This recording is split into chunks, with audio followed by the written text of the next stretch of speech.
Right, Ian, over to you. You've said that you would prefer, if possible, to do your talk and then have a Q&A right at the end. So that would be good. And if anyone's got any points throughout, if they don't mind raising their hands, and then we can deal with that as well as we go through this morning, please. And you might well find that the thing that you're going to ask, I'm going to take in a couple of seconds anyway. So this has got quite a logical feel to it, obviously. So thanks very much for coming to hear why do discovery calls fizzle out and how to stop it happening. So let me introduce myself. I am Ian Genius with an Ian Genius alternative to selling. This is something I've done for 24 years. Something I've created, developed, used, honed, crashed and burned, learned from failures, carried on moving. So this isn't something I've just dreamt up in the last 30 seconds. This has been created and used for over 24 years. So today we're going to cover the differing ways conversations fizzle out, why potential clients make bad choices, how even spending clients are still making bad choices with you, how much it's going to cost you, and what to say and what not to say to avoid face-to-face and Zoom discovery calls fizzling out.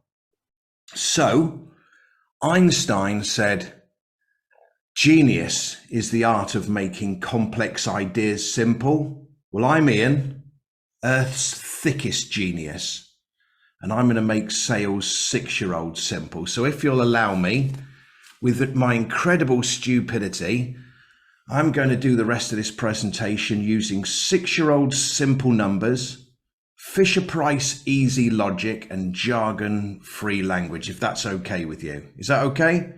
Deepak, is that okay? Is he stuck in time? Damien, is it okay if I make this super easy? It just makes it a lot easier for me to explain. I have got a degree in mathematics. If you want, I can make this exceedingly dull and impossibly hard, or I can make it 6-year-old simple. Should we go for the 6-year-old version? Yeah, cool. So I teach business owners what to say in face-to-face and Zoom discovery calls to typically gain somewhere between about 10 to 18 spending clients a year from the same number of discovery calls.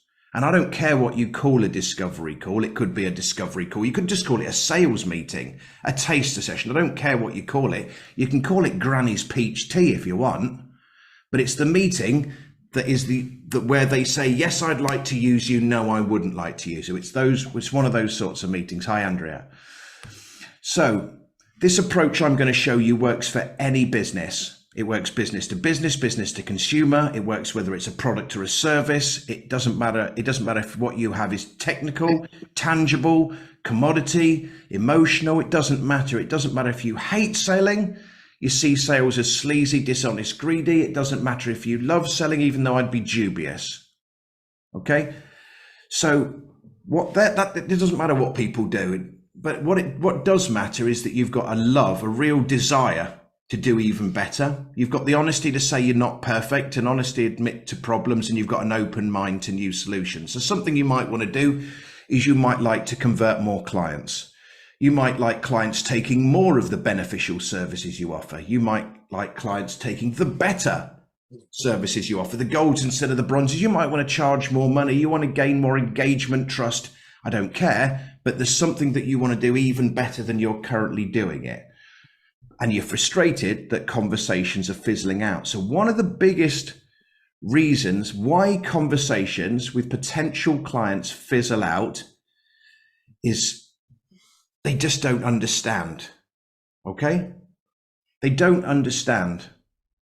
So they've spent all this time in networking events, and then they have the one-to-one getting to know you, getting to know one of those sorts of chats afterwards that typically amount to a great deal of nothing.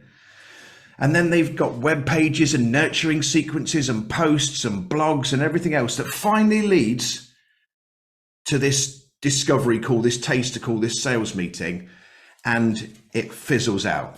So just a quick question. It's sort of rhetorical, but you can nod your heads. If you could just do me that. Or you can just say no. right? Does anyone here deliberately go looking for problems in their life? No? No, because we're not nutcases like I am. They say there's a fine line between genius and insanity, and don't worry, I crossed that line a long time ago. So people don't look for problems. Thing is, if you've got a problem, you can find a solution. If you find a solution, you'll make progress. Problem, solution, progress. No problem, you can't solve nothing. No problem, no solution, stay the same. Problem, solution, progress. No problem, no solution, stay the same. Which do you want to do? Do you want to stay the same? Have you settled? Are you happy doing okay? My sales are okay. Is that enough? Or would you love to do better? If you wouldn't love to do better, it doesn't make any odds. If you'd love to do better, you want progress. To get progress, you need solutions. To get solutions, you need problems. That's how it goes, right? Before you can clean the house, first you have to see the dirt. If you say to your kids, can you help me up, tidy up? They go, why, what needs tidying? They don't see the dirt. You're wasting your time. They're all round, but they don't see the dirt, so they can't do their jobs apart from the fact they're too lazy to do them, right? The more problems you find, the more solutions you can get, the more progress. That's how it works. If you got 96% in a maths test, would you be pleased? David, if you got 96, you'd be pleased, right? If you could have got 100, would you have been more pleased than that? Yeah. 96 was amazing, but there was a problem that stopped you going from 96 to 100. If there wasn't, you're a pillock because you could have got 100, right? That problem was you ran out of time, you didn't understand the question, or you couldn't get the answer. 96 was amazing. 100 was better. Problems aren't reserved for people who are doing badly. Problems are reserved for people who aren't perfect. You've got to change the shift around. So the main problem is that clients don't understand. They don't understand how your solution solves their problem.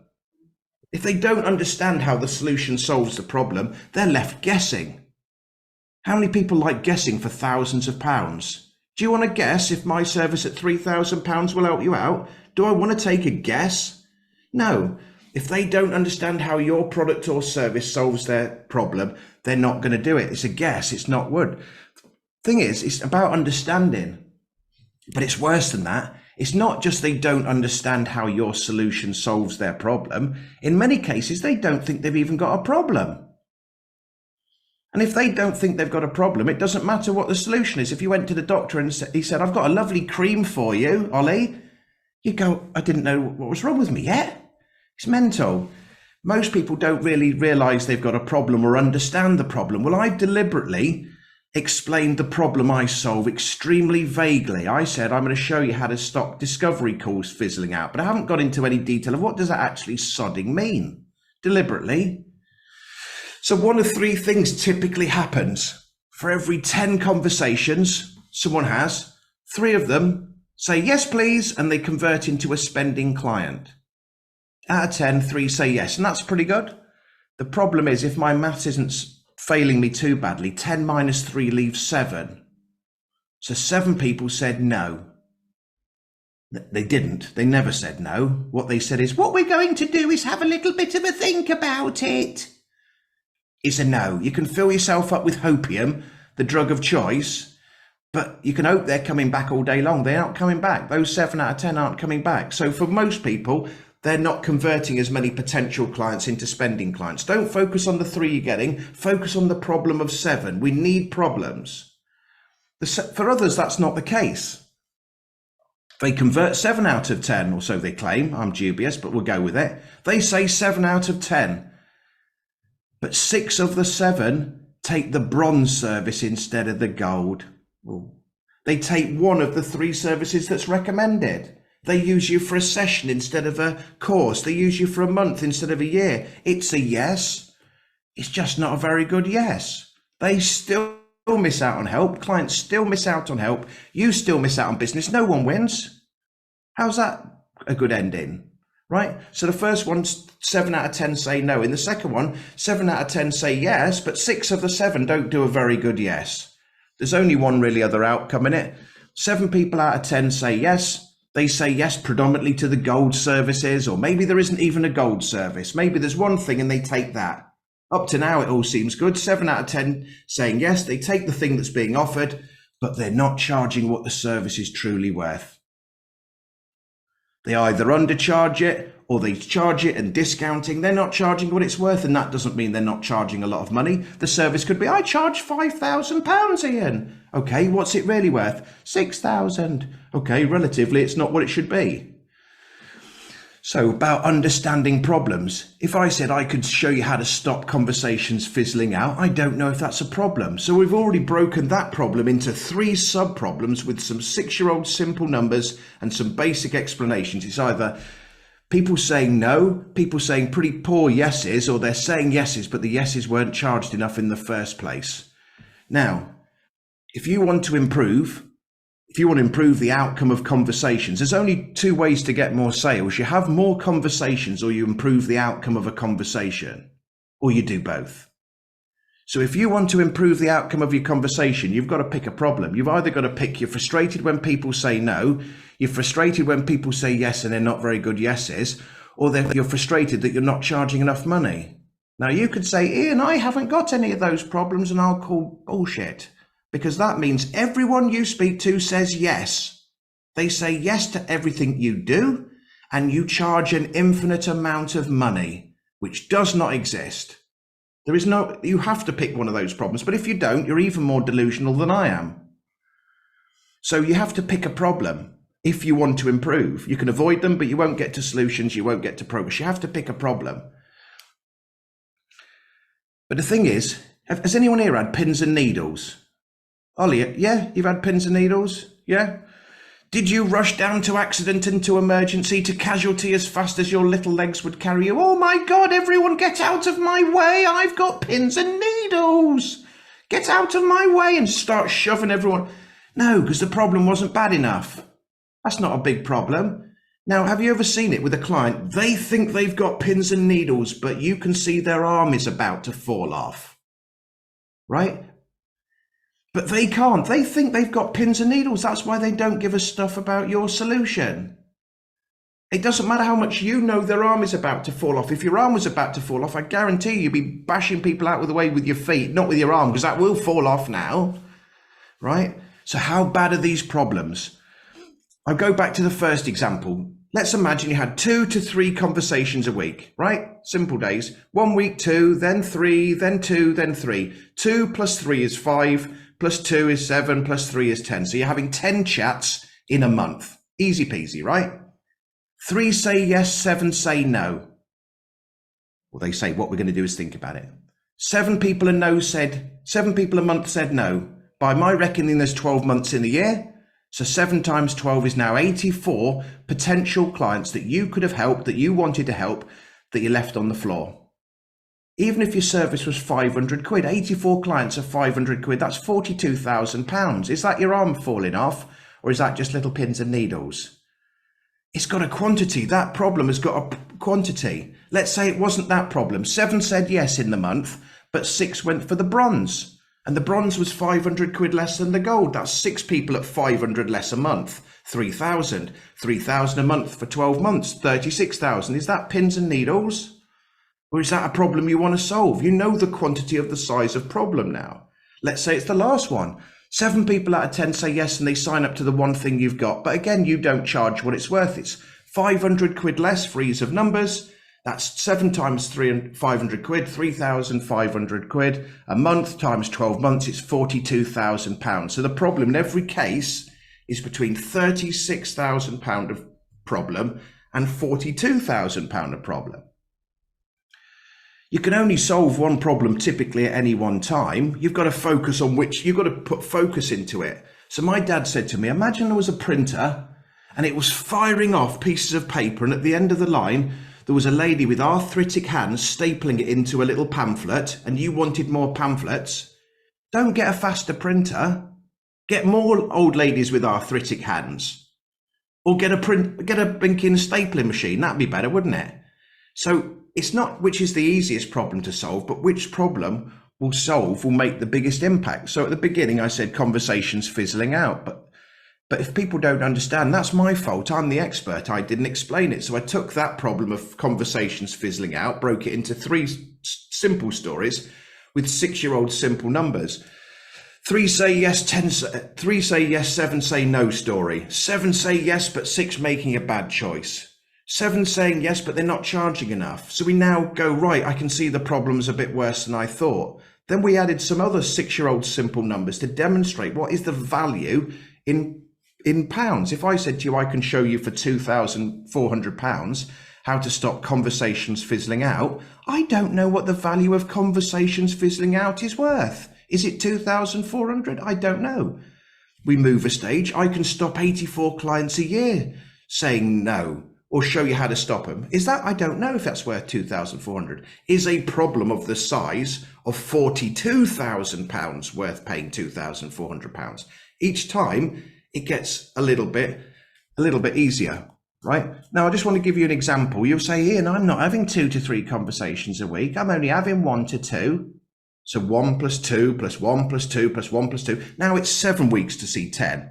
And Ian, I'm not converting 3 out of 10. I'm converting 4 out of 10. Okay, so 6 people say no. Yeah, but I didn't want all 6. 2 of them were prats. For every 6 people who say no, I didn't want 2 of them. They didn't have the right mindset. Okay, so every 7 weeks you speak to 10. 4 said yes, 6 said no, 2 of them you didn't want. So you left 4 behind every 7 weeks. That pattern repeats 7 times a year, roughly speaking. 7 sevens are 49, not far off a working year. 4 people a month over 7 months, that's 28 spending clients. Well, I don't charge 500 quid. How much do you charge? It varies. Between what? Between 500 quid and 1,500 quid. If we said 1,000, would that be reasonable? Yeah. 28,000 quid then. That's the size of the problem. It doesn't matter what the numbers are. There'll be an ending that's realistic to a person. So when you're showing people, what is this? Have they got a problem? Have they even got a problem?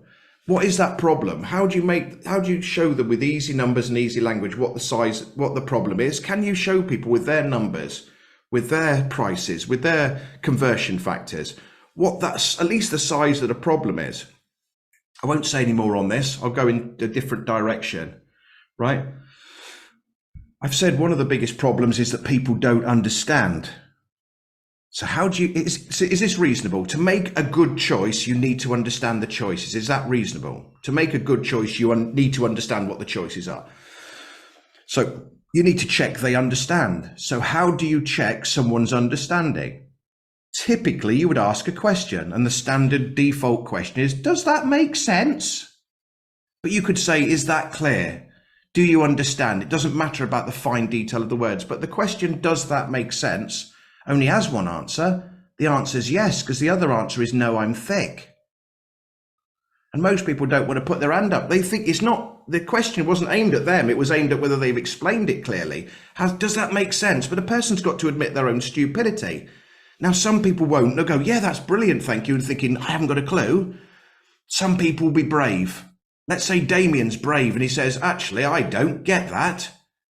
Right? And then the person makes it very easy. Let's say it's mortgages or financial advice or some electrical work. He said he's going to put the LANC connector into the scud socket. And you go, what are you talking about?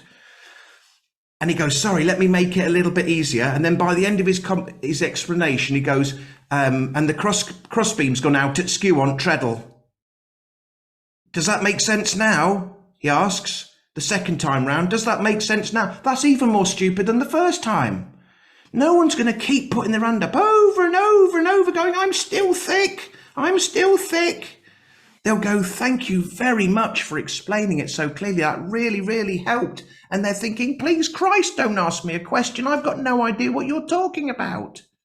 Does that make sense? Doesn't make any sense. Some people don't even ask it as a question. They try to rattle you through. They go, I hope that makes sense. No, you don't. You don't roughly even give a stuff. You just want to keep shifting through it. I hope that makes sense. Even if you asked, imagine in your world, you met someone and you explained what your service did and you said, does that make sense? And they didn't tell you a lie. 10 people. Is it possible any of those 10 people that had the problem that you can solve, so they don't know it that well, and they said they knew it, telling you the truth, is it possible that any of those 10 might be making a wrong assumption, a misconception? Is it possible that any of them might have got something wrong about what you did? They're the truth tellers. What if 5 out of them got it? 5 of them made a wrong assumption out of 10 people telling the truth. We already know 10 people telling a lie don't. You have a conversation with 10 people who are willing to tell the truth, 10 people who are willing to tell a lie, 5 get it, the other 15 haven't got a sodding clue. You're playing to an audience of a quarter.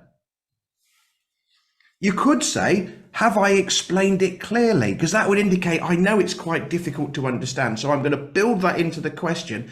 Have I explained it clearly? There's only one answer to that. No, you've explained it like a prat. No one's going to say that. Now it's really on you. I can't insult you. So I'm going to go, yeah, you've explained it so well. That's not about my understanding. I've got to insult you now. You could say, have you got any questions? And obviously this makes it difficult at the end because I can't ask this stupid question. But who's been in a meeting where someone said, have you got any questions? And they're thinking, yes, but I ain't going to blink and answer it. I'm not going to ask it because I'm sure he just said it a minute ago. And if I ask it now, it'll appear like I wasn't listening. What if someone came on and they said, I do spiritual alchemy? Any questions? I mean, there's only one. What the hell are you talking about? Because I don't know what spiritual alchemy is to even be able to formulate a question. I don't even know what would be a relevant question to that, apart from I have no idea what you're talking about. So any question is fundamentally flawed. But the way around it is you make it so simple a 6-year-old child would understand. 6-year-old simple numbers, Fisher-Price, easy logic. Natural, easy conversations without jargon. You say, is it okay if I just use easy numbers? It just makes it a lot easier for me to explain, like I did at the beginning, because then you go, yeah, do what you like. I'm sure they come to you and you do websites. I'm sure you've got a website and you've had lots of conversations with people in websites. Is it okay if would you like me to show you how my website differs from the competition? They go, yeah. They don't know how it differs yet, but it might not even differ. Is it okay if I just use ridiculously easy examples, simple numbers? It just makes it a lot easier for me to explain. They're not going to go, no, I want to see you struggle. I've put all the stupid on me. They don't care how stupid I am. They just don't want to be stupid. Then you make it so simple a 6-year-old child would get it with easy peasy numbers, natural conversations, simple logic, whatever it is. One way is to test it on a 6-year-old child without getting arrested. Don't get yourself arrested, but you find a 6-year-old child, a son, daughter, niece, nephew, friend, and you tell them what you do, and then you ask them, can you tell me back? If they can't, it's too hard. If they get some of it right, just spin a few little bits and pieces to correct it. Normally, do not say to someone, can you tell me how you think my service will solve your problem? God, who likes that? It's like going back to school and putting people under duress. No one hates that, don't they? Tell me why you think that. Oh, it's horrible. I've got to make something up. It's not about getting better at selling. It's about making it easier to buy. They've got to know, whatever you do, they have to have a problem first. They've got to fully understand the problem with words and English, 2 worlds combined. They've got to buy on emotions and justify with logic. It's got to be 2 worlds combined, not one or the other. If their problem's bad, it's got a size, so many hours, so much money. Oh, I'm frustrated. What do you mean? I spend a lot of time. It's a time problem. Let's quantify the time then. I'm just wasting a lot of money. Quantify the money. If your answer to someone is, if they say, well, how much money can you make me? How much money can you save me? How much time can you save me? And you say, I don't know. I can't tell. It depends. Well, of course it sodding depends. Everything depends. How many people you speak to, how many people say yes, what your conversion rate is, how much money you charge. But you saw I did it with 3 or 4 examples with different numbers for it depends on. Of course it depends, but if you don't tell someone what it depends on and how to calculate it, they're left guessing. How many more clients do you think I could get this year? I don't know. You want me to give you money for I don't know? How long's a piece of string, people say. How long's a piece of string? The smallest piece you've ever seen is probably a little tiny bit on your lapel, right? 1 or 2 mil. The biggest piece of string you've probably seen was a ball about that big. That's 500 meters. So a piece of string is probably between 1 or 2 mil and 500 meters. At least you've got a minimum and a max. I don't know is anything from 0 to infinity.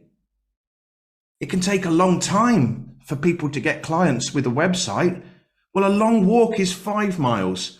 A long car journey is 200 miles. The word long's the same, the subject's different, but it's a different thing. A lot of money to me is £1,000. A lot of money to Bill Gates is £1 billion. Same word, different person. These words are useless without some sort of quantity attached to them. So if it takes a long time and someone says, how long? Anything from typically a month to 6 months, on average about 3. That's all they needed. Just a little bit of 6-year-old simple frames of reference. But when you say it can't be told, if I said to you, how many people work in that Sainsbury's across the road? I don't know, Ian, I don't work at Sainsbury's. For £1 million, how many people work at Sainsbury's? Right, I think there's about 15 tills. Let's say there's 2 people a day on the till, that's 30. Let's say you could work the bugger out. It's laziness. It's just laziness. They don't need the tightest answer in the world. They just need some loose approximations of what is reasonable, what is realistic. So they have to see a problem. They have to know how bad it is. They have to understand it with easy language and easy numbers. Don't ask the question, does that make sense? Because it doesn't make any sense. You either will say it or go to hear it 3 times a day, I reckon. 3 times a day for 300 and something odd days a year. Call it 1,000 times a year. And let's say you've got 40 years left in you. 40,000 times when you hear, does that make sense? My name, Ian Genius, will pop into your head. Promise you. I've only got 2 skills. I can impress people and irritate people, mainly the latter. I want every time you hear, I hope that makes sense. Does that make sense? Or you got to say it. My name punches you in the face. So I can't say, have you got any questions? I'll let someone else do that. But that's hopefully why discovery calls are fizzling out and how you stop it. I don't know how long that was. Ollie?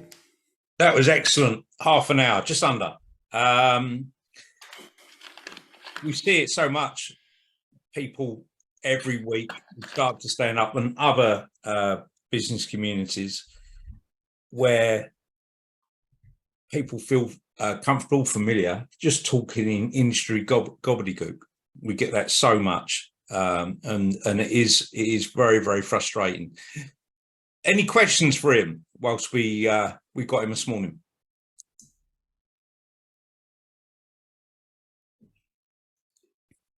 Deepak. Yeah, hi Ian. Thank you for this present. One question actually, what are the things we should avoid to say during the discovery calls? Anything specific that should not be discussed at all? I didn't get any of that question. Sounded like you're talking through an old sock. I couldn't hear it. Oh. Just say it again. Okay. Just say it again, slightly louder. Yeah, what are the things we should not discuss during the discovery calls? What's one of the things to not discuss? Yeah, what are the things not to discuss? I don't know about what to not discuss. I mean, I don't bother discussing your solution until they've got a problem. There's no point saying my thing does this and this and this and this. If they, if you went to a doctor and I said, my arm's hurting, here's some cream, you'd go, that's a bit quick, isn't it? If you went to another doctor, he says, well, where's it hurting? What are you doing? What have you been doing recently? And he went into more depth. You'd have a lot more confidence that whatever he offered you was the best thing. So I'd say, I'm not saying what not to say, but don't say stupid questions like, does that make sense? But don't rush to your solution.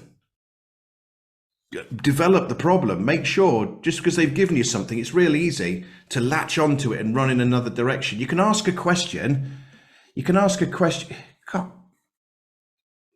Ollie, can you smell onions?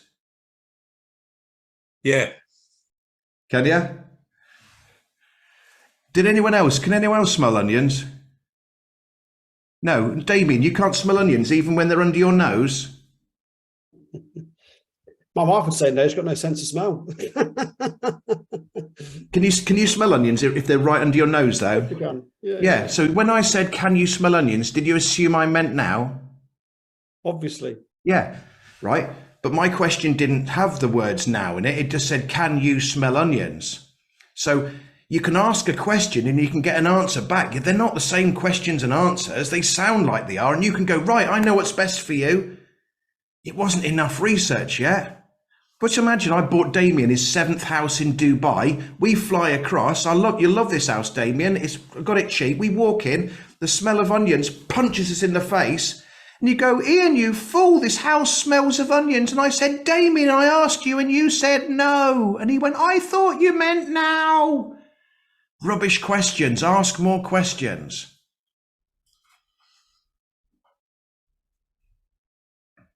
Was that okay, Deepak? He's going to say yes either way. No one's going to say no to that. Does that make sense, Deepak? That's good. Andrew, Brilliant. have you got a question? Any more questions whilst we got Ian this morning? Ian, Hello. what is the most difficult client you've ever had to explain their problem to?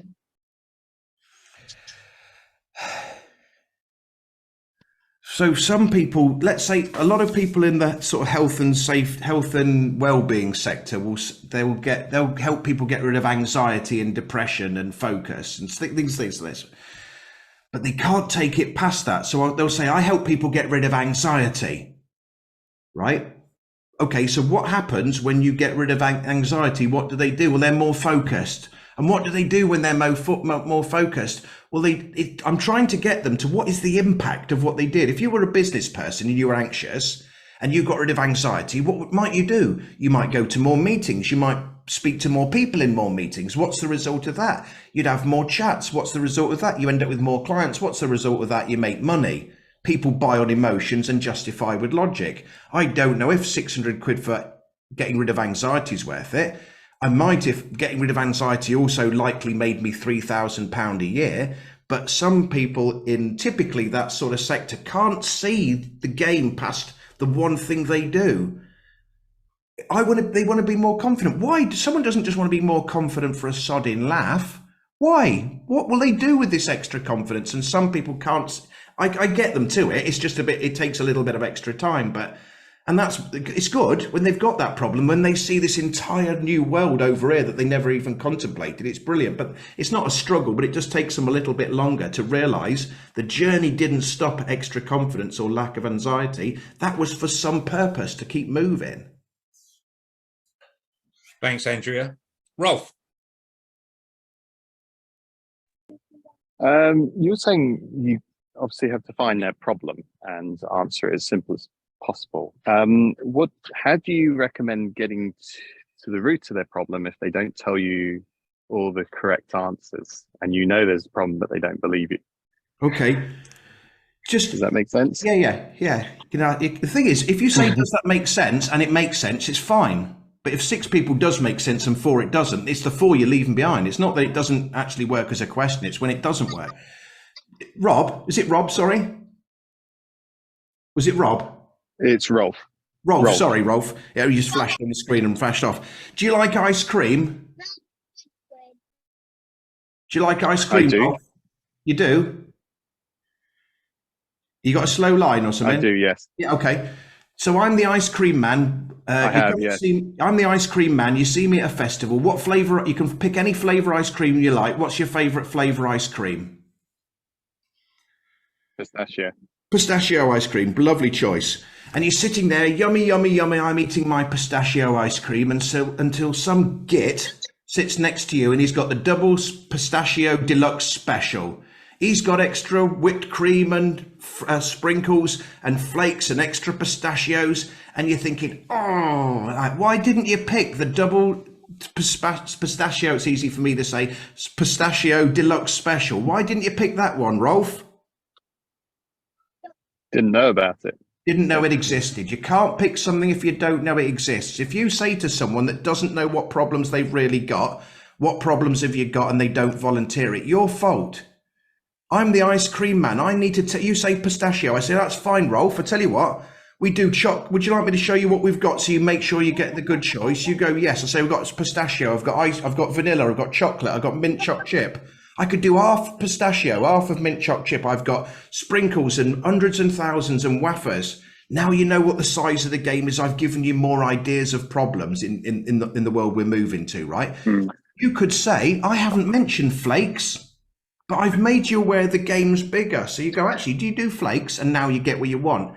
If you know, when I set this up, I told you the 3 problems that exist. There are only logically 3 problems. They're not converting, they're not taking, or they're not charging.